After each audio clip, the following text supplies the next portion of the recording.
গোটা পৃথিবীতে আমরা এখন অসহায়, আমরা অসহায় বোধ করছি। কি করব? এক কোভিডে গোটা পৃথিবীর মানুষ হেলে পড়েছে, অর্থনীতি হেলে পড়েছে। আপনি দেখেন না, যে ছোট চাকরি করে, কোম্পানির চাকরি, তাদের চাকরি বন্ধ, স্যালারি বন্ধ।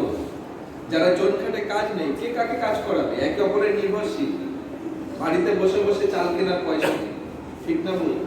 তাহলে এক কোভিডে আজকে সব ষড়যন্ত্র বন্ধ হয়ে গেল, এনআরসি চলে গেল, সব চলে গেল। কিন্তু আজকে কোভিড মানুষের এমন একটা জায়গায় এনে দিল যে আমরা হতাশ হয়ে গেলাম।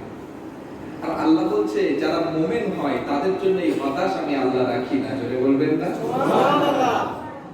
আজকে সূরাটার ব্যাখ্যা আমি সেই জায়গায় যাব যে আমরা যেমন আজ হতাশ, আমাদের জীবনে হতাশা এসেছে, আমার নবীর জীবনেও এসেছে। আর এই হতাশ কাটানোর জন্য আল্লাহ এই সূরাটা নাযিল করেছে, সূরাতুদ দুহা। এই সূরাটা, দুহা কথার অর্থ হচ্ছে আলোকময়, আলোকিত। আল্লাহ পাক এই সূরাটা নাযিল করেছেন এই জন্যই, আমার রাসূল যখন ওহী আসতো রাসূলের কাছে অ্যাকসেপ্ট করতেন, জিবরিল আমিন ওহী নিয়ে আসতেন, রাসূল অ্যাকসেপ্ট করতেন। এবং ওহীটা এত মারাত্মক ভারী ছিল, এত কঠিন ছিল যে ওহীটাকে নেওয়ার জন্য একটা বলা হয়েছে যে দুনিয়া যদি এই পাহাড়গুলো পর্যন্ত একটা ওহীটা এত ওয়েট ছিল যে পাওয়ারফুল একটা অ্যাটম বোম যদি মারা হয় সব ধ্বংস হবে। ওহী তার থেকে শক্তিশালী ছিল। আল্লাহ রাসূলের কাছে সেই ওহীটা, ওহী আস্তে আস্তে হঠাৎ আমার রাসূলের কাছে ওহী আসা বন্ধ হয়ে গেল। কোন কোন রিওয়ায়াতে এসেছে 3 মাস, কোথাও কোথাও এসেছে 6 মাস ওহী আসতো না।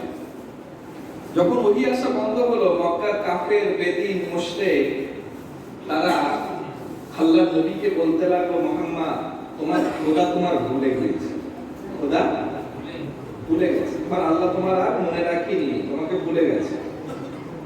আমার রাসূল বলছে, আমার খোদা আমাকে ভুলেনি। বলে না, ভুলেছে। বলে কেন?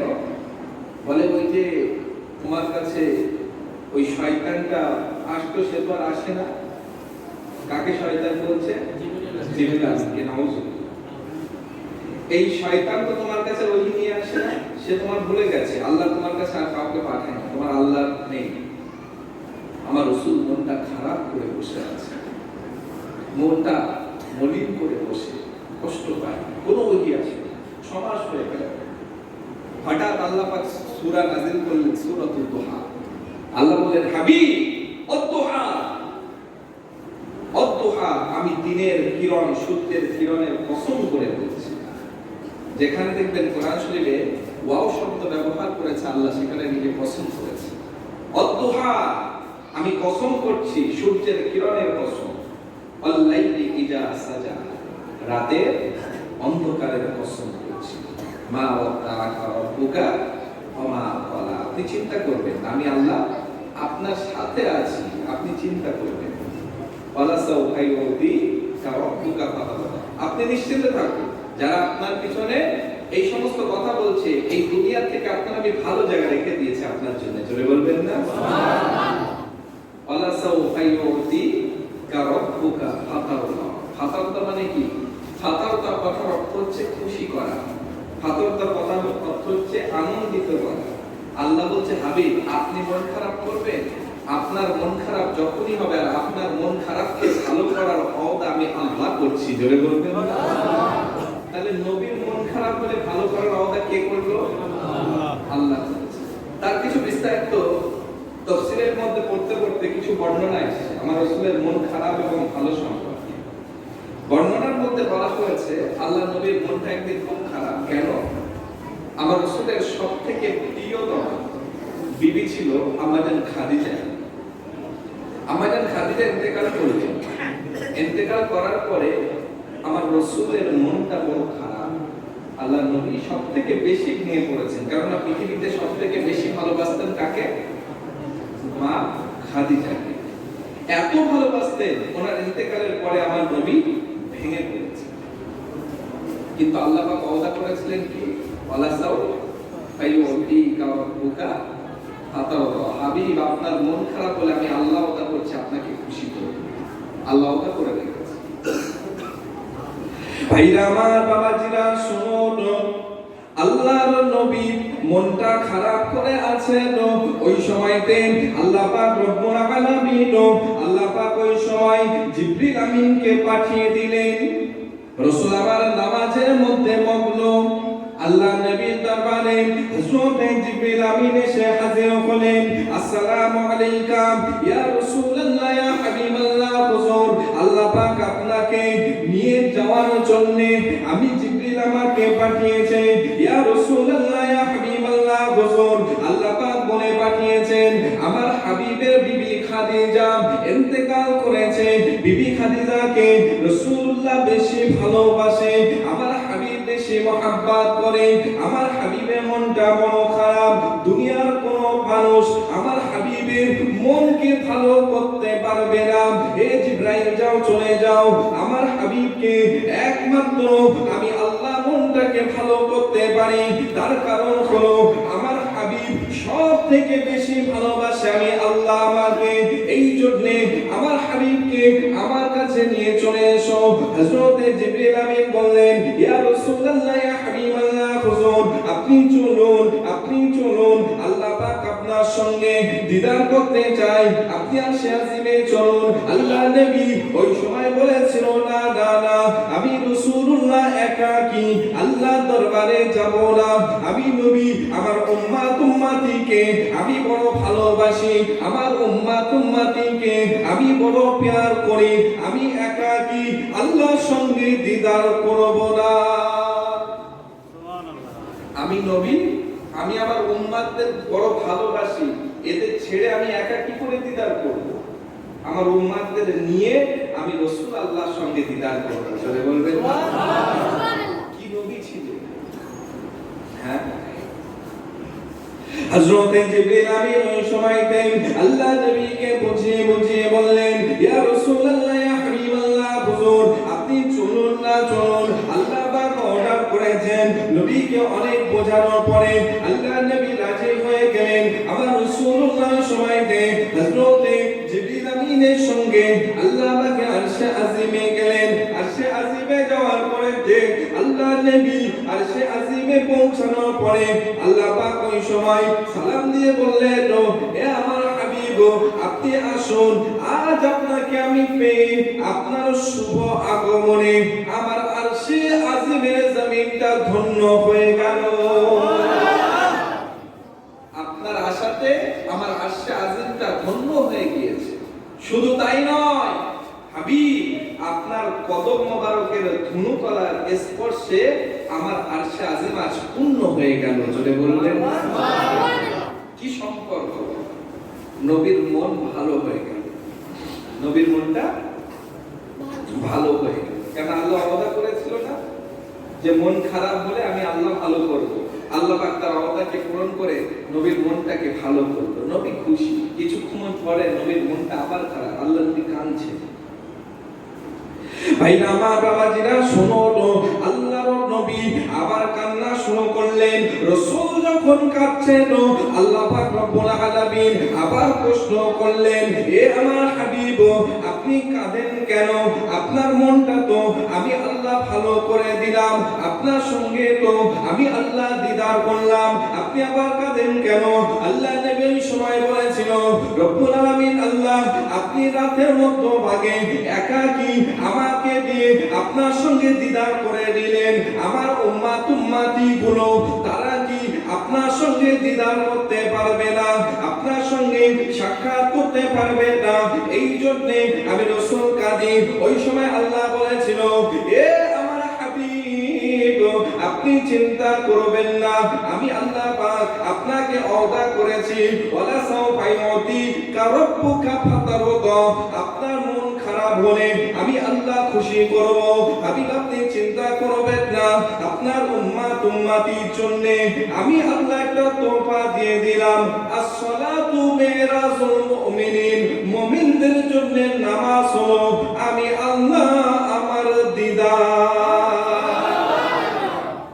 মুমিনদের জন্য নামাজ হলো আমি আল্লাহ আমার দিদার।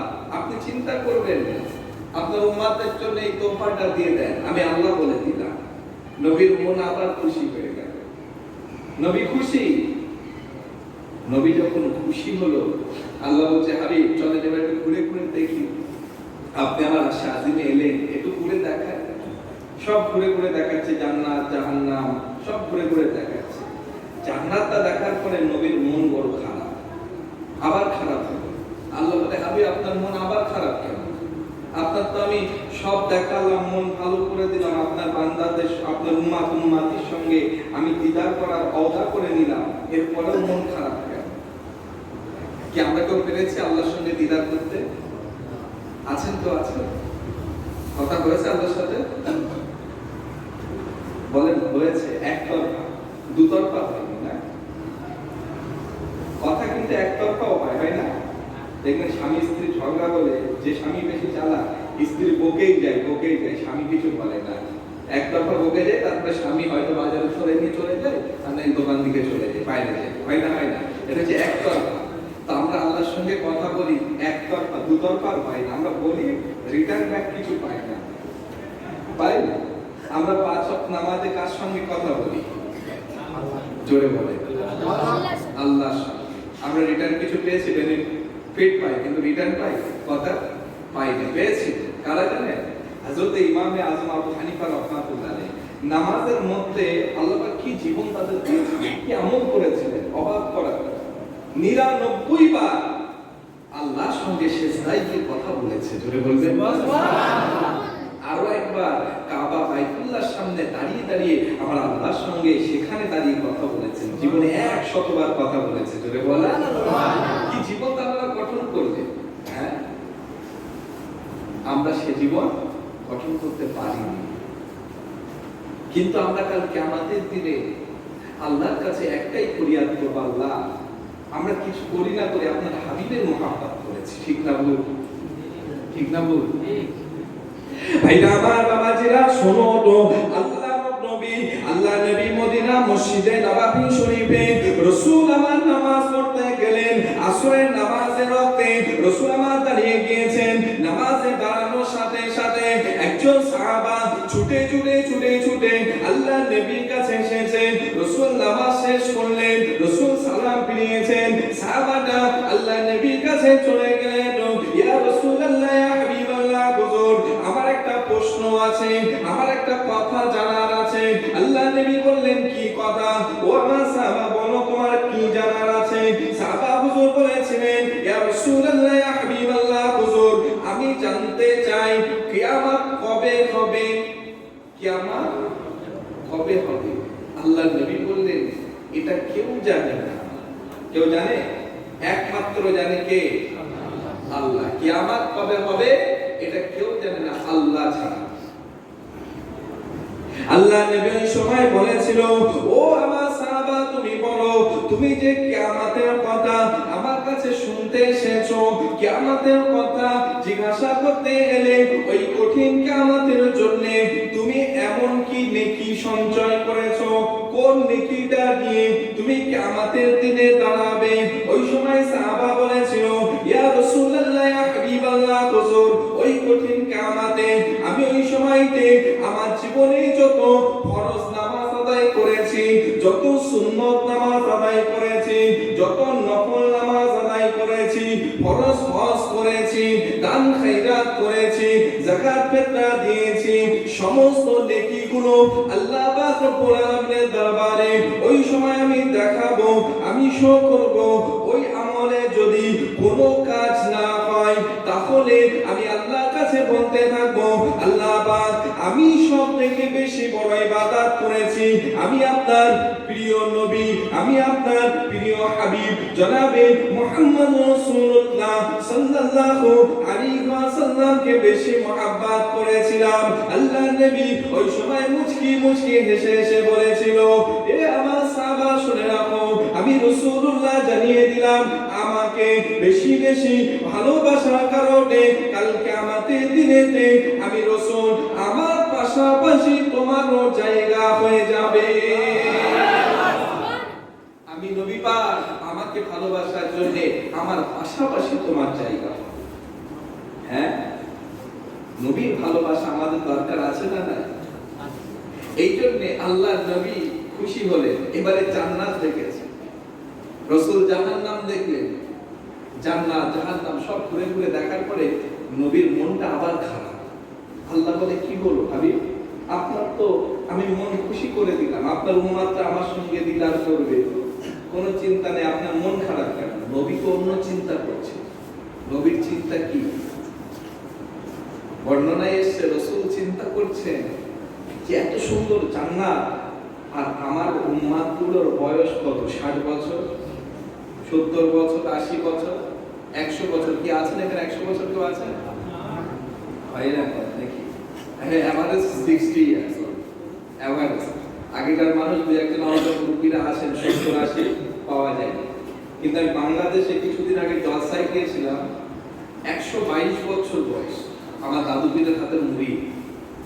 আলহামদুলিল্লাহ এখনো কথা বলছে, মানে বেডে শুয়ে, অবস্থা খুব খারাপ, তারপরে মুখ দিয়ে স্পষ্ট কথা বলছে। আমি নিজে চোখে দেখলাম চট্টগ্রামে। তো আজকে রাসূল চিন্তা করছে আমার উম্মত তো সব থেকে কম বয়স বেঁচেছে, কেউ 100 বছর, 60 বছর, 80 বছর, 90 বছর। আমার উম্মতদের হায়াত আল্লাহ তুমি দিয়েছো, আর সব নবীর উম্মতগুলো কত বছর বাঁচে? কেউ 1000, কেউ 800, কেউ 900, কেউ 600, এরকম বেঁচেছে না? বলছি এরা তো সব থেকে বেশি আমল করেছে, তাহলে এত সুন্দর জান্নাতে ওরা আগে যাবে, আর আমার উম্মতে 60 বছর তো অল্প ইবাদত, এরা তাহলে সবার শেষে যাবে। নবীর এই জন্য মন খারাপ। আল্লাহ বলছে, হাবিব মন কেন? বলে এই জন্য আল্লাহর মন খারাপ। ভাইরা আমার, বাবাজিরা শোনো তো, আল্লাহর নবী মনটা যখন খারাপ করে আছেন, আল্লাহ পাক রব্বুল আলামিন আবার ওয়াদা করলেন। আল্লাহ আবার বললেন, হাবিব আপনি মন খারাপ করবেন না, আমি আল্লাহ পাক আপনাকে ওয়াদা করেছিলাম, ওয়ালা সাউফা ইউতি কারাব্বুকা ফাতারদা, আপনার মন খারাপ হলে আমি আল্লাহ আপনার মনকে খুশি করে দেব। আপনার উম্মতির বয়স কম হলেও আমি আল্লাহ একটা সংবাদ দিয়ে দিলাম, আমি একটা তোহফা দিয়ে দিলাম, আপনি আপনার উম্মতিকে এই তোহফাটা জানিয়ে দিন। তোহফাটা হলো ইন্না আনজালনাহু ফি লাইলাতুল কদর, লাইলাতুল কদরি খায়রুম মিন আলফি শাহর। আপনার উম্মতি গুলো, আমার বান্দা বান্দি গুলো, তারা যদি লাইলাতুল কদরের রাতে দাঁড়িয়ে, একটি রাত দাঁড়িয়ে দাঁড়িয়ে ইবাদত বندگی করে, এক রাতের ইবাদতকে আমি আল্লাহ 1000 রাতের ইবাদতে গণ্য করে দিয়ে থাকি। আপনার উম্মতের জন্য চিন্তা নেই, কিসের চিন্তা? আমি আল্লাহ তা করছি। ওরা এক রাত ইবাদত করবে, কত দিনের সওয়াব হবে? 1000 রাত। আমরা কতগুলো জীবনে পেয়ে থাকি লাইলাতুল কদর, যদি সব ইবাদত আমরা পাই, ওই নবীদের উম্মত থেকে বেশি হবে না কম হবে? বেশি। আল্লাহ কত আমাদের জন্য তোহফা দিয়েছেন। এরপরে রাসূল জান্নাত থেকে ফিরেছে, ফেরার পরে নবী ফিরে নবীর একটা কথা বলতে ভুলে গিয়েছে, মাথায় আসে। আল্লাহ নবী দুনিয়ায় এসে চিন্তা করছে, তাই তো আল্লাহর কাছে একটা জিনিস জানা করো। তো ঠিক আছে, আল্লাহর সঙ্গে কথা বলার তো সুযোগ একটাই। রাসূল দুনিয়ায় এসে ভাবলেন সুযোগটা কি আল্লাহই বলে দিয়েছেন। কি সুযোগ? সালাত। as-salatu, আল্লাহ নবীকে আল্লাহ কি বললেন যে নামাজ হলো মুমিনদের জন্য মেরাজ। এই জন্য রাসূল সিজদায় গেলেন, চিন্তা করে নিয়েছে as-salatu মেরাজুল মুমিনিন। আল্লাহ পাক বলেছেন নামাজের মধ্যে আমি আল্লাহ আমাকে পাবে। রাসূল সিজদায় গেলেন, সিজদায় গিয়ে ঝরঝর করে কাঁদছে, কেঁদে সারাসার হয়ে যায়। হযরত আবু বকর ইয়া রাসূলুল্লাহ উঠুন, এত কাঁদছেন শরীর খারাপ করবে। বলেন না। রাসূলের প্রিয় বেটি ফাতেমা চলে গেলেন, আব্বা জান আপনি উঠুন। বলে না, আমাকে ডেকো না। বলে কেন? বলে আমাকে ডেকো না, আমার একটা জিনিস জানা হয়নি, আল্লাহর কাছে আমি জানতে চাই, আল্লাহ আমার এই গুনাহগার উম্মতিগুলোকে দায়িত্ব কে নেবে? আমার ইন্তেকালের পরে এদের দেখভাল কে করবে? এটা তো জানা হলো না। কি মহব্বত করতে। ওই সময় আল্লাহ পাক রব্বুল আলামিন জিবরিলকে পাঠিয়ে দিলেন, জিবরাইল এখনই চলে যাও, আমার হাবিব কাঁদছে, আমি আল্লাহ আমার হাবিবের চোখের পানি পছন্দ করি না। জিবরাইল যাও, আমার হাবিবকে গিয়ে তুমি সংবাদটা দিয়ে দাও। আল্লাহ পাক রব্বুল আলামিন ওই সময় জিবরিল আমিনকে বললেন, এ জিবরাইল যাও আমার হাবিবকে গিয়ে ঘুরে জানিয়ে দাও আমি আল্লাহ পাক আমার হাবিবের আমি ওয়াদা করেছিলাম ওয়ালা সাউফা ইউতিকা রাব্বুকা ফাতারদা, আমার হাবিবের চোখের পানি দুঃখ কষ্ট আমি আল্লাহ সহ্য করতে পারি না, আমার হাবিবের আমি আল্লাহ খুশি দেব, মন খারাপ করলে খুশি করব, আমি আল্লাহ ওয়াদা করেছি। আমার হাবিবকে বলে দাও আমি আল্লাহ পাক আমার হাবিবের সমস্ত উম্মতির জন্য আমার হাবিবের ইন্তেকালের পরে আমি আল্লাহ স্বয়ং নিজে জামিনদার হয়ে গেলাম। কে জামিনদার হলেন? আমাদের ভয় আছে? ভয় আছে? এরপরে আমাদের জন্য সুপারিশ করবেন কে? আমাদের নবী সুপারিশ করবেন। আমার দাদু পীর একটা কিতাবে লিখেছে মিলাদে মুস্তাফা, পড়বেন নজরুলের লেখা কিতাবগুলো। ওই কিতাবে এক জায়গায় পরিষ্কার লিখেছেন যতক্ষণ পর্যন্ত উম্মতে মুহাম্মাদি জান্নাতে না যাবে অন্য নবীর উম্মতকে আল্লাহ জান্নাতে যাওয়া হারাম করেছে। বুঝলেন না কত বড় দরজা আল্লাহ আমাদের দিয়েছে, আর আমরা শুধু হেলাই খাটাই, বৃথা করে দিচ্ছি। আর এই জান্নাতে যাওয়ার জন্য আমাদের প্রস্তুত হতে হবে। কি আমরা রাজি আছি তো? সবাই রাজি আছেন তো? ইনশাআল্লাহ জান্নাতে যাবেন তো? এখন এখন এখন না, মরে গিয়ে জান্নাতের জন্য পথ পরিষ্কার করতে হবে, ঠিক না? পথ তৈরি করতে হবে না?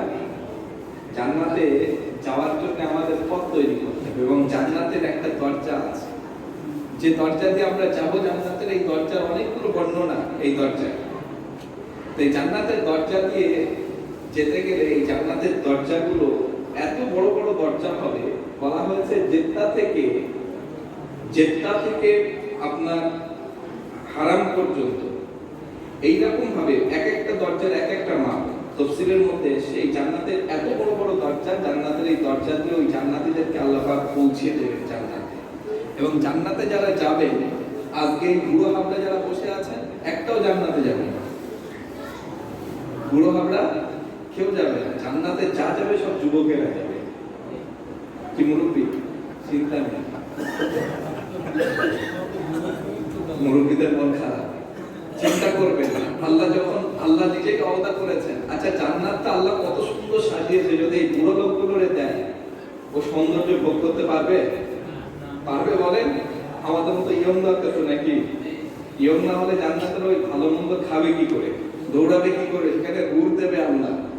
হ্যাঁ, এই জন্য আল্লাহ ওয়াদা করেছে আমি যাদেরকে জান্নাতে দেব চেহারাটা নূরে নূর করে জওয়ান যুবক করে, বয়স হবে 30 থেকে 33 বছরের মধ্যে, তাদেরকে আমি আল্লাহ জান্নাতে দেব। জোরে বলবেন সেই দরকার কি? আমল।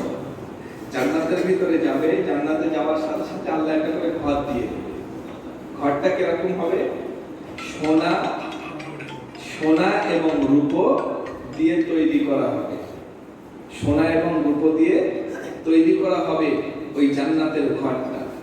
ওই ঘর আল্লাহ প্রোভাইড করবে। না তোমরা ভালো ইবাদত করেছো, তোমাদের জন্য সুখের খুশির খবর, সুখের জন্য তোমরা এসে ঘরে। যখন ঘরে ঢুকবে ঘরের মধ্যে একটা দারুণ সোফা লাগানো থাকবে, দুনিয়ার সোফা। আমরা তো অনেক ভালো ভালো সোফা দেখি, এই সোফা না। জান্নাতের যে সমস্ত জিনিস আমরা 7 স্টার হোটেল দেখেছি। 7 স্টার হোটেলে অনেক ভালো ভালো। আমি কিছুদিন আগে আপনার আইটিসি রয়্যাল বাংলা নতুন হয়েছে না সায়েন্স সিটিতে, ওখানে ছিলাম এক রাত। আমার একটা ফ্রেন্ডস এসেছিল বাইরে থেকে, ওকে নিয়েছিলাম। তো সেখানে এত সুন্দর সুন্দর ডিজাইন করা ডেকোরেশন। তো আমি ভাবলাম যে এই ডেকোরেশন যদি দুনিয়ার মানুষ করে, আল্লাহ জান্নাতে কি রেখেছে? দুনিয়ার ডেকোরেশনের সঙ্গে সেখানে কোনো মিল আছে? হবে না, কোনোদিনই হবে না। দুবাই অনেক ডেভেলপ করেছে, আপনারা দেখবেন দুবাইয়ের ভিডিও দেখবেন। আল বুরুজ, বুর্জ খলিফা দুবাইতে আছে, বিশাল বিশাল বিল্ডিং আছে, 163 তলা। এখন হারিয়ে সৌদি করছে মনে হয় 200 তলা। জেদ্দা টাওয়ার সৌদিতে হচ্ছে। আমি যখন ওমরায় গেলাম মাঝে, সেখানে দেখলাম কাজ চলছে, অনেকটা হয়ে গেছে। তো দুবাইতে আল বুরুজ যেটা আছে, বুর্জ খলিফা, এই বুর্জ খলিফা 163 তলায় আমি নিচে উঠেছি। ওখান থেকে প্যারাগ্লাইডিং হয়, প্যারাশুট নিয়ে লাফ মারতে হয়। এটা ভয়ঙ্কর দৃশ্য। আমাকে বলছে স্যার আপনি যান, অসুবিধা নেই। আমাকে ওখানে এক গাইড ছিল, সে আমাকে বলছে আপনি যান, নো প্রবলেম, এখানে আপনার হেলিকপ্টার দিয়ে সাইড থেকে ঘুরবে, আপনি শুধু প্যারাশুট নিয়ে জাম্প করে যাবেন। এর জন্য আপনাকে এক্সট্রা 2800 দিরহাম দেওয়া লাগবে, 2800 দিরহাম, দুবাইয়ের টাকায় দিরহাম। তো এই চমৎকার সাজানো এই সিটিগুলো, কিন্তু আল্লাহ বলছে এই চমৎকার দুনিয়াতে তোমরা কিঞ্চিত পরিমাণ পাওনি, আমি জান্নাতে যা রেখেছি, জান্নাতে যা রেখেছি তা পাও। তোমাদেরকে ঘর দেব, ঘরের মধ্যে সাজানো থাকবে সোফা, খাট, তোমরা গিয়ে আয়েশ করবে। ফেরেশতারা বলবে এই আল্লাহর বান্দা তোমরা এখানে কেন, চলো তোমরা জান্নাতে উপভোগ করো। হুর দেওয়া হবে। আল্লাহ বলেছে হুরেদের এক একটা ওন্না দেবো মাথায়, যে ওন্নার দাম তোমরা দুনিয়ার সমস্ত সম্পদ বেচে নাও, সোনা গয়না হিরে জহরাত, গোটা পৃথিবী জমিনের নিচে যা আছে আসমানে যা আছে সব বিক্রি করলে একটা হুরের ওন্নার দামও হবে না। চলে বলবেন কি দিয়ে রেখেছে আল্লাহ।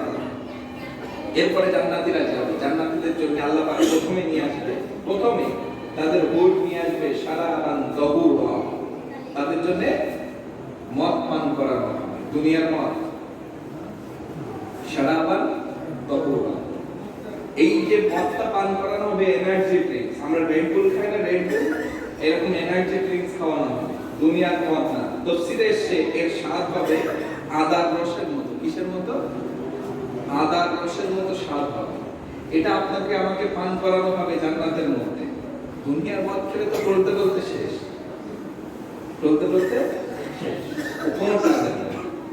আর এটা খেলে আপনার এনার্জি পাবে। এই খাওয়ার পরে এবারে আল্লাহ পাক, আর সেই সময় আল্লাহ পাক রব্বুল আলামিন আমাদের জন্য আরো একটা তোহফা রেখেছেন, যেটা আমার রাসূলের মারফত আল্লাহ পাঠিয়েছেন। আমার রাসূলকে যখন নিজ বংশ বলা হতো, আবু জেহেল বলতো নিজ বংশ, মুহাম্মাদের কোনো সন্তান নেই, রাসূল মনে কষ্ট পেয়েছিলেন। সেই সময় আল্লাহ নবীকে খুশি করার জন্য এই আলাসা উপায় বলতে কারণ হুকা পাতা বলা, এই যে খুশি করার জন্য আল্লাহ রাসূলকে একটা তোহফা দিয়েছিলেন। আল্লাহ বলেছিল যারা তোমাকে নিজ বংশ বলে আমি তাদেরকে নিজ বংশ করে ছাড়বো। আজকে আবু জেহেলের কেউ আছে? তার বাড়ি ঘর ধরে কি হয়? বাথরুম, বাথরুম কেউ নেই। আল্লাহর সঙ্গে লড়াই করে পারে? দেখবেন আমাদের দেশে এখন অনেক অনেক নেতা হয়েছে যারা আল্লাহর সঙ্গে টেক খায়। আবার আমাদের সরকার বলে কি জানেন তো, এই যখন ঝড় বাতাস আসে দেখবেন আইলা বলো লাইলা আমফা বলে আমরা ঝড়ের সঙ্গে মোকাবিলা করছি। মোকাবিলা কার সঙ্গে করবে? আল্লাহর সঙ্গে করা হবে? চলবে? চলবে না। আবার আল্লাহ যদি মুসিবত দেয় কিসের মোকাবিলা? এই কোভিডের মোকাবিলা হচ্ছে না। এইসব কোনো খাতির চলবে না। তো আল্লাহ যখন ওয়াদা করেছেন আমি ওদের নির্বংশ করব, তোরা নির্বংশ হয়েছেন, আল্লাহ পাক ওই সময় একটা তোহফা দিয়েছে। ওই সময় আল্লাহ বললেন যাও আমার বান্দাদেরকে এবার তোমরা ভালো ভালো খাবার পান করো।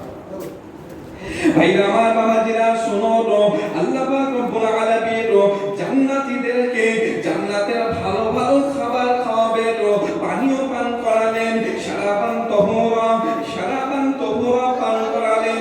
আল্লাহ ওই সময় ফেরেশতাদেরকে ডেকে বলেন এ আমার ফেরেশতারা যাও, চলে যাও, আমার বান্দা বান্দীকে তোমরা এখনো পর্যন্ত তাদের একটা স্পেশাল পানীয় জল রাখা আছে, তাদের জন্য পান করার একটা জিনিস রাখা আছে, যেটা আমি আমার হাবিবকে স্পেশালি দিয়েছিলাম। ওই সময় ফেরেশতারা বলবে আল্লাহ কোন পানীয় পান করাবো? আল্লাহ বলে আমার হাবিবকে আমি দিয়েছিলাম ইন্না আতাইনাকাল কাউসার, এই কাউসারের পানি, আবে কাউসারের পানিটা আমার ওই জান্নাতি মুমিন বান্দাদের পান করিয়ে দাও।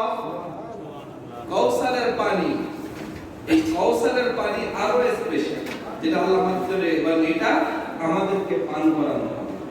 এই কাউসারের পানি আল্লাহ পাক আমাদের পান করাবেন, যেটা দুধের থেকে সাদা। কত চমৎকার খেতে এই পানি আল্লাহ পান করাবেন। এরপরে জান্নাতীদের পানি পান করানোর পরে জান্নাতের ভিতরে পরিবেশন করা হবে গরুর গোশ। গরুর গোশ ধরে কিছু জান্নাতি গরু আছে আল্লাহ পাকের পোষা, এই গরুর গোশ দিয়ে জান্নাতীদেরকে মেহমানদারি করা হবে। তাফসীরে এসে বর্ণনা, এরপরে জান্নাতীদেরকে দেওয়া হবে পাখির গোশ। আর যে পাখিগুলো দুনিয়ার এক পাখি বলা হয়েছে, এই পাখির এক একটা গর্দান হবে উটের মতো। এইরকম পাখির গোশ জান্নাতীদের খাওয়া হবে। এরপরে জান্নাতের ফল মূল আছে, জান্নাতীরা সব ভোগ করবে। জান্নাতীরা যখন ভোগ করবে, করতে করতে জান্নাতীরা সবকিছু খাওয়ার পরে অপেক্ষা করবে, একটাই অপেক্ষা জান্নাতীদের। ভাইরা আমার বাবাজিরা শোনো, জান্নাতীরা জান্নাতের সমস্ত ফলমূল ভক্ষণ করবে, খাবার ভক্ষণ করবে, কিন্তু জান্নাতের ভিতরে আল্লাহ পাক ওই সময় ফেরেশতাদের বলবে, এ আমার ফেরেশতারা যাও, আমার বান্দা বান্দীদেরকে বলো, আমি আল্লাহ পাক যা কিছু ওয়াদা করেছি, আমি আল্লাহ পাক যা কিছু ওয়াদা করেছিলাম সমস্ত ওয়াদাকে আমি পূরণ করেছি। আমি জান্নাতে যা কিছু দেব বলেছিলাম সব কিছু কি দিয়েছি। আমার বান্দাদেরকে জিজ্ঞাসা করো, ওই সময় জান্নাতীরা বলতে থাকবে ফেরেশতাদের, না না, আল্লাহ পাক জান্নাতের ভিতরে আমাদের সমস্ত ওয়াদা এখনো পূর্ণ করেনি, আমরা একটা জিনিস এখনো পর্যন্ত পাইনি। ফেরেশতারা বলবে, রব্বুল আলামিন আপনার বান্দা বান্দীরা জান্নাতের ভিতরে এখনো একটা জিনিস পাইনি, তারা বলেছে। আল্লাহ বলে, যাও সেই জিনিসটা কি শুনে এসো। ফেরেশতাদেরকে ওই সময় যখন পাঠানো হলো, ফেরেশতারা বলছে, রব্বুল আলামিন এমন করে পাঠিয়েছে, তোমরা কোন জিনিস পাওনি, জান্নাতে কি চাও, কি পাওনি বলো। ওই সময় জান্নাতীরা বলে, এ আল্লাহ ফেরেশতা শুনে রাখো, আমরা মুমিন বান্দারা এই জান্নাতে খাবার খাওয়ার জন্য আসিনি, আমরা জান্নাতে ভালো মন্দ ভোগ করার জন্য আসিনি, আমরা পৃথিবীতে আল্লাহ আল্লাহ রাসূলকে ভালোবেসেছি, আমরা নামাজ আদায় করেছি, আমরা রোজা রেখেছি, আল্লাহকে রাজি করেছি, আল্লাহকে খুশি করেছি, আল্লাহ নবীকে প্যার করেছি।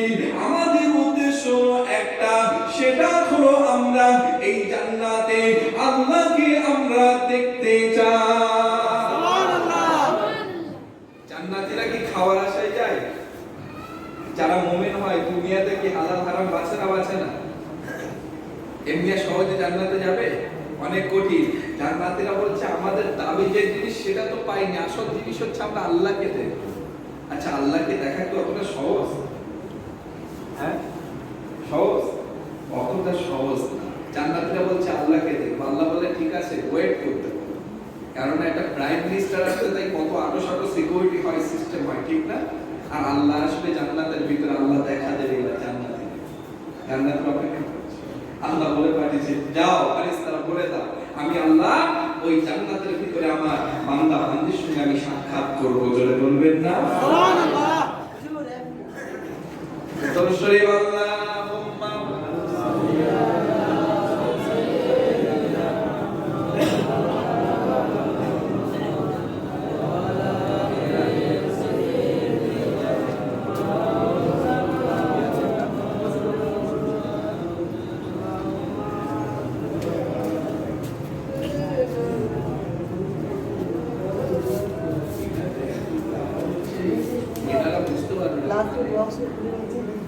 খানে লাগবে না, এনারা বসে এই ভিতরে এই বক্স কমই আমি একটু ধরি, কারণ এনাদের কানে দেবে, এনাদের এমনি কানে লাগবে। তারপরে বেশি হলে বলে তোমার বেরো গান, তখন তুমি আল্লাহুম্মা সাল্লি আলা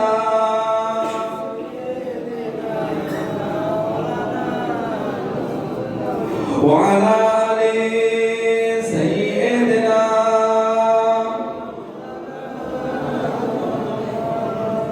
ذلك نبي سيد الأعلام من هاشم ذرة السلام مستعلم بالبلد الحرام جاء يحدم الكفر بالإسلام اللهم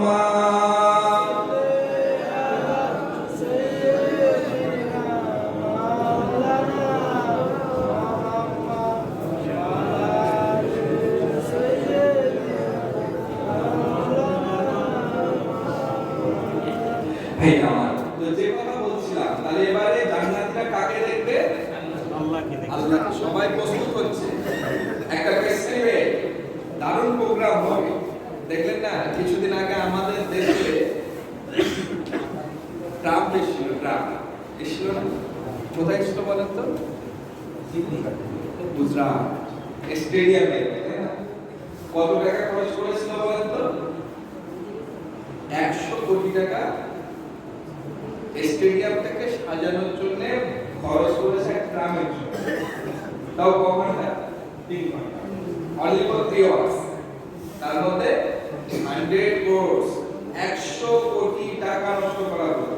তাহলে একটা ট্রামের জন্য যদি 100 কোটি টাকা খরচ করে এত হাই সিকিউরিটি দিয়ে, হাই সিকিউরিটি জোন দিয়ে যদি এইরকম প্রোগ্রাম হয়, আর এই মহাবিশ্বে সৃষ্টি শ্রেষ্ঠ স্রষ্টা যিনি, তিনি যদি আসেন তাহলে তার প্রোগ্রাম কেমন হবে?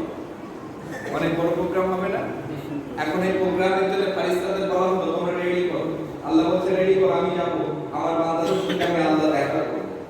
প্রোগ্রাম শিডিউল রেডি হচ্ছে, ফেরেশতারা সব ঠিক করলো। প্রথমে আল্লাহ পাক আসবে, সেই মঞ্চ রেডি হলো, তার পাশে তৈরি হলো সভাপতির মঞ্চ, প্রেসিডেন্ট। জান্নাতের মধ্যে প্রেসিডেন্ট সভাপতিত্ব করবে, ওই প্রোগ্রাম পরিচালনা করবেন, তার চেয়ার রেডি হয়েছে। তিনি অন্য কেউ নয়, তিনি আকে নান্দা তাজেদারে মদিনা, আমাদের নবী হযরত মুহাম্মদ রাসূলুল্লাহ সাল্লাল্লাহু আলাইহি ওয়াসাল্লাম। সেই প্রেসিডেন্টের চেয়ার রেডি হয়ে গেল, চলে বলবেন না সুবহানাল্লাহ। সভাপতিত্ব করবে জান্নাত আল্লাহর নবী। কত সৌভাগ্য আমাদের! কোন নবী এই সুযোগ পেয়েছে? পাইনি। আমাদের নবী সভাপতিত্বের জন্য বসে যাবে। এরপরে প্রিমিয়াম ক্লাস গেল, আমার নবীর চেয়ার প্রিমিয়াম। এরপরে হলো ফার্স্ট ক্লাস। ফার্স্ট ক্লাসে কারা থাকবে? অন্যান্য নবী। সেকেন্ড ক্লাস আল্লাহ পাকের ওলি বান্দা যারা নায়েবে নবী ছিলেন। নায়েবে নবীদের জন্য একটা আলাদা পার্ট, কি আমাদের প্রাইম মিনিস্টারের পার্ট, ক্যাবিনেট মিনিস্টারের পার্ট, স্টেট মিনিস্টারের পার্ট আছে না? এরকম পার্ট আছে। এরপরে থাকবে চটাই বসানো হলো, কারা থাকবে? রাত কাটি নবীর বান্দারা পাবলিকের মতো বসবে, আল্লাহর সঙ্গে সাক্ষাৎ। আল্লাহ এবার দেখা দেওয়ার জন্য সবাই রেডি। আমার রাসূল প্রেসিডেন্টের চেয়ারে বসে, রাসূল চুপ করে বসে। আল্লাহ কিছু সময় পরে হঠাৎ ফেরেশতারা সংবাদ দিল তোমরা রেডি হও, আমার আল্লাহ আসবে। ফেরেশতারা বলার সাথে সাথে মুমিনরা তাকিয়ে রইল জান্নাতে, চোখ মেলে তাকিয়ে থাকলো। আল্লাহ কখন আসবে? আল্লাহ হাজির হলো। আল্লাহ আসার সাথে সাথে আল্লাহ এই মুমিনদেরকে দেখা দিয়েছে মাত্র 1 সেকেন্ড। কত সেকেন্ড? 1 সেকেন্ড। আল্লাহ পাকের নিজে নূরে তাজাল্লি দেখিয়ে দিলেন। দেখানোর সাথে সাথে সমস্ত মুমিন বান্দা-বান্দীরা বেহুশ হয়ে জান্নাতের মধ্যে পড়ে গিয়েছিল। সুবহানাল্লাহ। আল্লাহ পাকের নূরে জ্যোতি কত কেউ সহ্য করতে পারে? নবী মুসা পর্যন্ত পারে। আল্লাহ পাকের নবী ছিলেন। সব মুমিন চোখ বন্ধ করে বেহুশ হয়ে পড়ে গেল। 100 বছর কেটে যায়। ফেরেশতারা গিয়ে ডাকলো, ও আল্লাহর মুমিন বান্দা, উঠো, এত ঘুমালে কি করে হবে? মানে আমরা ঘুমিয়ে? বলে হ্যাঁ। বলে এক আল্লাহকে দেখতে গিয়ে তোমরা ঘুমিয়ে পড়েছো, তা তোমরা উঠবে না? ছেড়ে দিলে তোলা হবে, তুলে তাদেরকে জান্নাতে সমস্ত কিছু ভোগ করার জন্য বলা হবে। জোরে বলবেন সুবহানাল্লাহ। এই জন্য আমরা ওই জান্নাতে যাওয়ার প্রত্যাশা নিয়ে আজকে এই প্রোগ্রাম। আর জান্নাতে যাওয়ার জন্য কাকে ভালোবাসবো? কাকে? এখন আমাদের কিছু দার্শনিক কোন লোক হয়েছে জানেন, বলে এই সিন্ধি করে কি হবে, নবী দিবস করে কি হবে, এসব করে লাভ নেই। আছে না? আছে না? আছে। কিন্তু আমরা ঝগড়া করব। ঝগড়া করবে না? ঝগড়া করবে? দেখেন আমরা সবাই ভাই ভাই, যে তৌহিদ করছে যে বেরেলি করছে, আলে হাদিস করছে করুন, কিন্তু আকীদা প্রশ্ন হলে কি হবে? বিপদ আছে না? আমার আকীদায় আমি থাকি, আমি সিলসিলা করি, আমি রাজুকের মুরিদ, আমরা হযরত পীর কেবলা সিলসিলা ধরে বসে আল্লাহ হুজুরের কিতাব পড়ে সেই সিলসিলা ধরে আমরা সব ঠিক না। এখন পরে পরে কদিন আগে আমার একটা ফোন এসেছে, বলছে হুজুর আমার মেয়ে বিয়ে দিয়েছে, মানে সমস্যা কি? বলে জামাই করে তৌহিদ, এখন আমি আপনাদের মানি। এখন জামাই বলেছে তোমার বাপ যদি তৌহিদ না করে আমি তোমার বাবা। বুঝতে পারছো অবস্থা? এই হিংসা করা কি আমাদের উচিত? হ্যাঁ, একদম। আমরা মিলেমিশে থাকবো। গোটা বিশ্বের অবস্থা দেখেছেন কি অবস্থা? গোটা বিশ্বে আমার রাসূলুল্লাহ বিরুদ্ধে ব্যঙ্গ করে টানিয়ে পুলিশ পাহারা দিতে নষ্ট না। হ্যাঁ, কোথায় দাঁড়িয়েছে ওরা? কি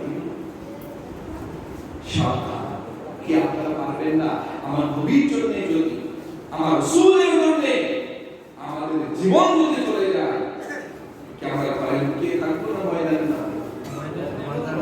হ্যাঁ, আওয়াজ শুনো, অনেকে বলছে আমরা ঘরে থাকতে গাজাওয়াল কি আমার রাসূলের এই হাদিসটা পড়বে কিয়ামতের আগে। এই হিন্দুস্তানের লড়াই সম্পর্কে একটা হাদিস আছে, যে হাদিসে মুনাফিক যারা হবে, মুসলমান কিন্তু সবাই, কিন্তু মুসলমানের মধ্যে মুনাফিক আছে না নেই? আছে না নেই? আছে। নাম ধরে মুসলমান আছে, কিন্তু তারা কি করে? আমাদের সঙ্গে মুনাফিক। আমাদের লড়াই হচ্ছে ইসলামের লড়াই। আমরা বেঁচে থাকতে চাই, আমরা বেঁচে থাকতে চাই, আমরা দেশের প্রধানমন্ত্রী হিসেবে নয়, মুখ্যমন্ত্রী নয়, এমএলএ নয়, এমপি নয়, আমরা বেঁচে থাকতে চাই ইসলামকে নিয়ে বাঁচতে চাই, ঠিক না? যদি কোনোদিন আমি বলে গেলাম, কোনোদিন যদি বলা হয় যে তোমরা এমএলএ হও না, মন্ত্রী হও না, নেতা হও না, সব মেনে নেবে মুসলমান, যদি মুসলমানকে বলা হয় নামাজ পড়ো, রোজা রাখো, ওযু করো, হজ করো, যাকাত দাও, ফিতরা দাও, তোমরা নবীর সুন্নাত মেসওয়াক করতে পারবে না, মুসলমান সেদিন বসে থাকবে না, ঠিক না? আমরা ছেড়ে দেব কি? আমি যদি আপনাদের বলি আজকে যে আপনাদের রাসূলের বিরুদ্ধে গালি দিচ্ছে, রাসূলের বিরুদ্ধে কটু কথা হচ্ছে, আপনারা এক হবেন না?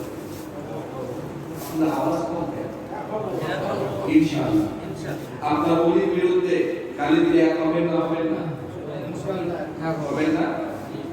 বর্তমান প্রশাসন আমাদের না, ঠিক বলছি না? বলছি প্রশাসন আমাদের না।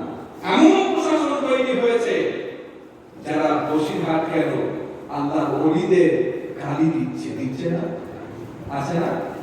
এই সমস্ত প্রশাসনের আমরা ধিক্কার জানাই, যারা রাসূলের বিরুদ্ধে, আল্লাহর ওলিদের বিরুদ্ধে খারাপ মন্তব্য করে। এই সমস্ত প্রশাসন, এই সমস্ত নেতা, তারা হচ্ছে পিতৃ পরিচয়হীন অবৈধ সন্তান, ঠিক বলছি তো? একমত নাকি? আর তুলে বলেন, আমরা একসঙ্গে লড়তে পারবো? পারবো? প্রশাসনের বিরুদ্ধে আবার আল্লাহর নবীর জন্য লড়বো, নবীর জন্য লড়বো। তৌফিক দেন নারে তাকবীর, নারে তাকবীর। আগামী দিন আসছে, আমাদের লড়াই দিন আসছে, কি দিন? আমরা রাজনীতি করব না, আমরা ছোট লোক না, রাজনীতি করব না। আমাদের লড়াই ঈমান বাঁচানোর লড়াই। ঈমানের সঙ্গে কোনো খাতুন কোথাও হবে না, হবে না? আমরা ঈমান বাঁচানোর লড়াই নিয়ে আমরা তৈরি আছি ইনশাআল্লাহ। আমরা পীর সিলসিলা, আমরা দাদা হুজুরের মুরিদ, আমরা আল্লামা হুজুরের মুরিদ, আমরা সেই সিলসিলাকে মজবুত করে রাখার জন্য, আমার নবীর সুন্নাতকে বাঁচিয়ে রাখার জন্য এই লড়াই, আমাদের এই লড়াই থাকবে ইনশাআল্লাহ আগামী দিনেও চলবে, ঠিক তো নাকি? এই আদর্শকে নাইবে নবীর ভালোবাসা মনে পয়দা করে চলবে। আমরা যদি সেই অন্তরে এতটুকু ভালোবাসা রাখতে পারে আল্লাহর নবীর পক্ষে, আল্লাহর ওলিদের উপরে, দেখবেন কামিয়াবি হবে। ভাইরা আমার, বাবাজিরা শুনো, মুসাদ্দাদের জামানো দাদা হুজুর পীর কেবলা রাহমাতুল্লাহ আলাইহি, বসিয়াদের পীর আল্লামা হুজুর পীর কেবলা রাহমাতুল্লাহ আলাইহি, আমার দাদু পীর দাদা হুজুর পীর কেবলা বলেছেন, যারা আমাদের এই দাওয়াত করে থাকবে, কাল কিয়ামতের দিনেতে আল্লাহ নবী যখন সুপারিশ করবে, আল্লাহর কাছে সুপারিশ করবে, রব্বুল আলামিন আল্লাহ আমার উম্মতি গুলোকে আপনি জান্নাতে নিয়ে চলুন, আপনার আমার উম্মতিকে আপনি মাফ করে দিন। আল্লাহ পাক ওই সময় আল্লাহর হাবিবের চোখের পানিতে আল্লাহ খুশি হয়ে আল্লাহ বলবে, হাবিব আপনি কাঁদবেন না, আমি আল্লাহ পাক আপনাকে ওয়াদা করেছিলাম, ওয়ালা সাউফা ইউতি কারুকা ফাতারবা, আপনার কান্না আমি আল্লাহ সহ্য করতে পারি না, হাবিব আমি খুশি হয়ে গিয়েছি, আপনাকে খুশি করার জন্য আপনাকে অনুমতি দিলাম, আপনার সমস্ত উম্মতি গুলোকে আপনি সাথী জান্নাতে চলে যায়। আমার আপনার পীর মুর্শিদ হযরত মুজাদ্দিদে জামান দাদা হুজুর পীর কেবলা রাহমাতুল্লাহ আলাইহি বসিরহাটে আল্লামা হুজুর পীর কেবলা রাহমাতুল্লাহ আলাইহি এনারা এমন নায়েবে নবী ছিলেন। আল্লাহ নবীর সঙ্গে তাদের বিদাত হয়েছিল। রাসূলুল্লাহর সঙ্গে কুদরতি খেলাতে হাতে হাত দিয়ে মুসাফা করেছিল। এই সমস্ত পীরদেরকে আল্লাহ নবী বলবেন, এ বাবা আবু বকর, এ বাবা রুহুল আমিন, চলো চলো। ওই সময় মুজাদ্দিদে জামান দাদা হুজুর বলবে, ইয়া রাসূলুল্লাহ, ইয়া হাবিবাল্লাহ হুজুর। হুসাইন আল্লাহ বলবে, ইয়া রাসূলুল্লাহ, ইয়া হাবিবাল্লাহ হুজুর। আপনার আদর্শকে বোঝানোর জন্য এই বাংলার মুসলমানরা আমাদের কথা শুনে মাথায় টুপি দিয়েছিল, কলেমা পড়েছিল, দাড়ি রেখেছিল, নামাজ পড়েছিল, দান খায়রাত করেছিল, হজ করেছিল। আজকে তারা আমাদের কথা শুনে তারা ঈমান এনেছে, কলেমা পড়েছে। তাদেরকে রেখে আমরা কেমন করে জান্নাতে যাব? আল্লাহ রাসূলের সঙ্গে কথা বলার সাথে সাথে আমার নবী বলবে, এ আল্লাহর ওলি বান্দারা, যারা তোমাদের দামাত করেছিল, তোমাদেরকে মুহাব্বত করে কলেমা পড়েছে, তাদেরকেও সাথে নাও। একসাথে মিলে একসাথে আমার সমস্ত উম্মতি জান্নাতে যাব। কোন দরজা ছিল? আল্লাহর ওলিদের আমার দাদুবি মদিনা শরীফে আল্লাহ নবীর সঙ্গে দাদা হুজুর এবং হুসাইন আল্লামা হুজুর আল্লাহ নবীর সঙ্গে হাতে হাত দিয়ে কুদরতি হালাতে সালাত করেছে। আল্লাহ দরজা আমাদের দিয়েছে। এই দরজা যে কোনো দরজা নয়। বর্তমান সময় অনেক ফিতনা করেছে, অনেক ফিতনা, কিন্তু ফিতনা যতদিন যাবে বাড়বে না কমবে? বাড়বে না। আপনাদের এখানে কয়টা আছে? কয়টা? দুটো। ফিতনা দেখতে গেলে বাংলাদেশ নাকি? হ্যাঁ, বাংলাদেশ যাওয়া লাগে। আমি মাঝে জলসায় গিয়েছি, জায়গাটার নাম ছিল বগুড়া জেলায়। আমি সালাম কেমন করতে উঠেছি, ওঠার পরে এক ভদ্রলোক ভিতর থেকে দাঁড়িয়েছে, এই বাবা, আরে সালাম, বসে। আমি তখন স্টেজ থেকে ওকে ডাকলাম, আরে স্টেজ ডাকার পরে আর জলসাটা হয় আমার তাৎপর্য না। বাংলাদেশে এক একটা জলসা 100 গুলো করে সব বুঝলাম আমার সিচুয়েশন। তো আমি দেখে বললাম, আমরা সালাত কিয়াম করছি, এটা হচ্ছে বসে আল্লাহ আমাদেরকে শিখিয়েছে, দাদা হুজুরদেরকে আমরা শিখিয়েছি, এই জন্য করছি। তোমার কি সমস্যা? বলে এটা হারাম। আচ্ছা তুমি কি আলেম না মাওলানা না মৌলবি? তা বলে আমি আলেম না। আর তোমার কি? বলে আমি শুনেছি আমাদের ওলামাদের কাছ থেকে। আর তুমি এক আলেম না, তারপরে তোমার ওলামাদের কাছ থেকে শুনেছো, তোমার ওলামা বড় না হুসাইন হুজুর বড় ছিল কেন? স্টেজের উপরে দাঁড়িয়ে বলছে বসে, নাকি হুসাইন হুজুর বলেছে তোমরা কিয়াম সালাম করবে, আর তুমি কেন নিষেধ করছো? তখন চুপ করে গেছে। আমি জনগণকে বলছি কি আপনারা বলেন হুসাইন হুজুর বড়, যখন উনি বলছে তাহলে কার কথা মানবে? সবাই বলছে হুজুরের কথা মানবো, তাহলে সালাম কিয়াম হবে। এরকম বাংলাদেশে 8 রশি বলে একটা ফিতনা আছে না? 8 রশি সেকেন্ড দেখেছেন আপনারা? লাঠি লাঠি ওঠে, এর ঘাড়ে উপরে ওর ঘাড়ে উপরে। আমি তো একদিন ওদের স্টেজের পাশে দেখে অবাক। আমি যশোরে একটা জায়গায় ছিলাম, আমি হঠাৎ থেকে হচ্ছে, আমি শুনেছি 8 রশি, আমি যাইনি কোনোদিন। এবছর ওরা দাওয়াত করেছিল ওদের দরবারে, যাইনি। ওরা এসেছিল বাড়িতে, এসে দাওয়াত করে গেছে, যাইনি। তো আপনার ওরা গিয়ে দেখলে ভ্যান রিক্সা যে যার মতো রাস্তায় দেখে, রিক্সারা খালি গায়ে গামছা কোমরে বেঁধে, কেউ মাথায় বেঁধে, ওই ভিতরে কি সেই ঠুলো ঠুলি মাথা ঠুলে ঠুলি এত করে যে কে কার সঙ্গে ঠুল লাগছে এই খেয়ালও তাদের, বুঝলেন না? 8 রশি বাংলাদেশে কত তরিকা, বিড়ি বাবা, যত মহিলা আছে সব বিড়ি খাওয়াচ্ছে। বলে বাবার কাছে গেলে ক্যান্সার হলেও বিড়ি খেতে ছেড়ে যায়। আর মানুষ কত বোকা,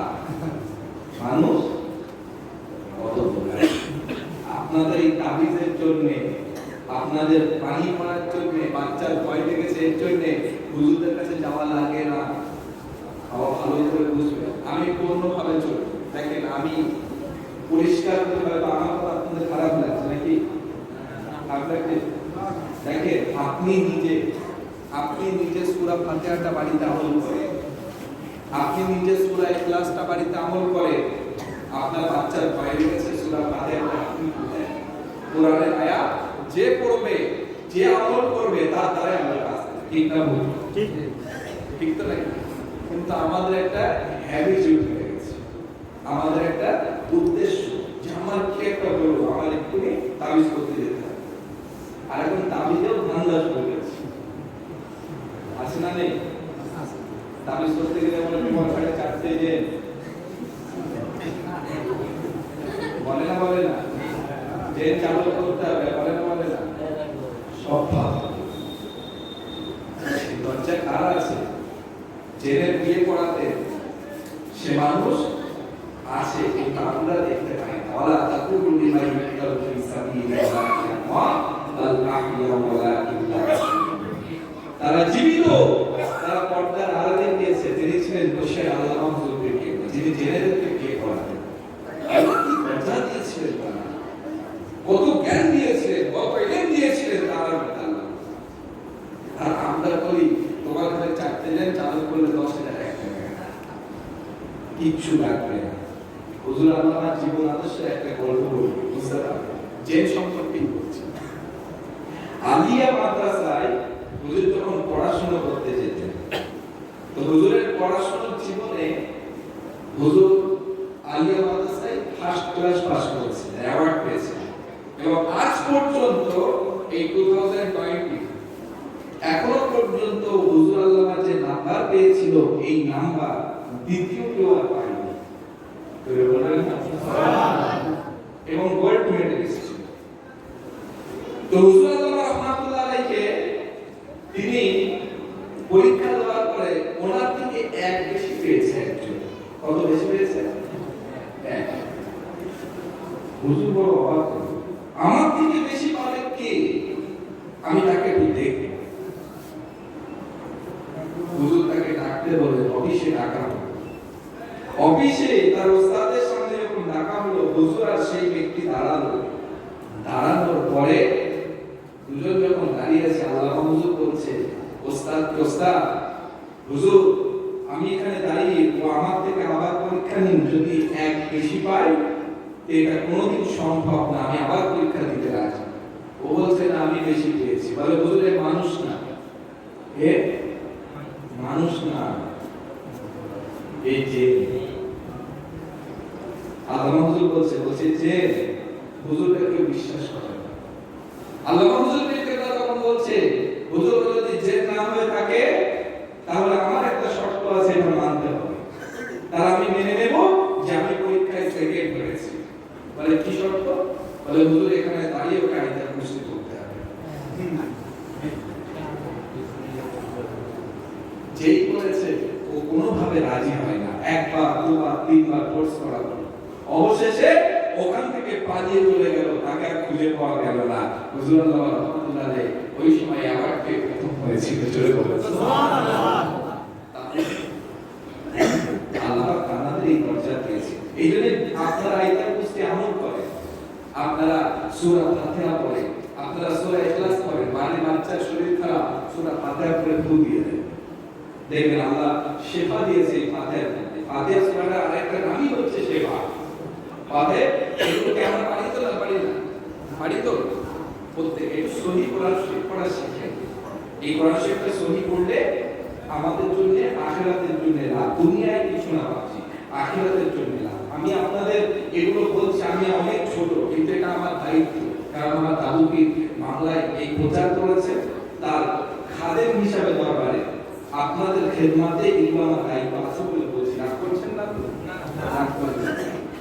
এতটুকু বলবো, ছোট ছোট বাচ্চাগুলোকে ভালো এডুকেশন দিন। আমাদের সমাজে ডাক্তারের দরকার, আমাদের সমাজে ইঞ্জিনিয়ারের দরকার, আমাদের সমাজে লয়ার দরকার, আছে না নেই? এখন লয়ার হয়েছে কি জানেন? যত ডেট কোটাতে পারবে তত পয়সা। ওই শিক্ষার দাম আছে আদর্শবান শিক্ষা শিখিয়েছেন হযরত মুহাম্মদ রাসূলুল্লাহ সাল্লাল্লাহু আলাইহি ওয়াসাল্লাম।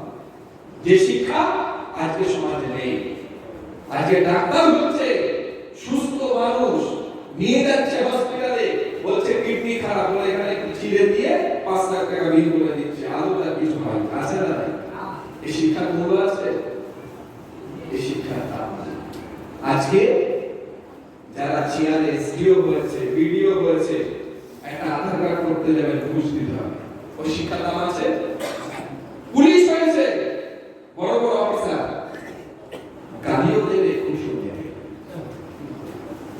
আপনার মা সারা জীবন কষ্ট করে কবরে গিয়েছে, বাপ তুলে গালিও দেবে, পিছন থেকে ঘুষও নেবে। এই সমাজকে শুধরাতে হবে।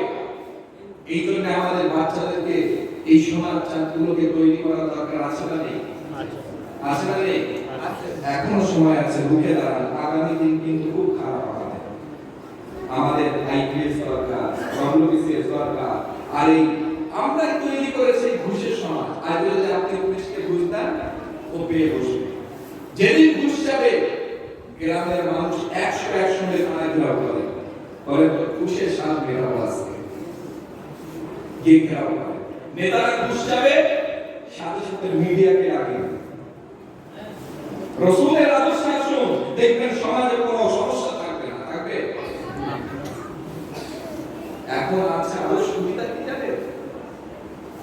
আমার এক বন্ধু গল্প করছিল, এক তেল বিক্রি করে টুপি মাথায় দেয় আর দাঁড়িয়ে আছে। তেলে এত ভেজা, ওইটা দিয়ে তেল বিক্রি করে। তো সবাই বলে হুজুর মতো লোক তেল না কোথায় ভালো, সব থেকে ভেজাল কিন্তু বেশি হতে। ওই তেল সবাই কেনে, একদিন সে টুপি দিতে ভুলে গিয়েছে, বাজারে দেখে কেউ তেল নেয়নি, খুব কম বেচা কেনা। অন্যদিন 100, সেদিন 10 টাকা রয়েছে। তার পরের দিন যখন বেরোচ্ছে, বলে বলছে আমার তেল বেচাটা দাও, তেল বেচা। তবে সে এই মানটাই তো তেল বেচা, বুঝলেন না? এখন এরকমও বেরিয়েছে, খুব সাবধান, যাচাই করা শেখেন। আর যাচাই করতে গেলে শিক্ষা দরকার। শিক্ষা যদি থাকে, সমাজ আমরা করতে পারবো। আমরা আমাদের ঘরের ছোট ছোট বাচ্চাকে শিক্ষায় এগিয়ে নিয়ে যাক, এবং আমরা প্রচেষ্টা করবো ইনশাআল্লাহ। সকলে বলে ইনশাআল্লাহ। রাজি তো? রাজি তো? আমি হাত জোর করে বলছি ভাই সাহেব, আপনারা আমার মাদ্রাসায়, আমি নিজেও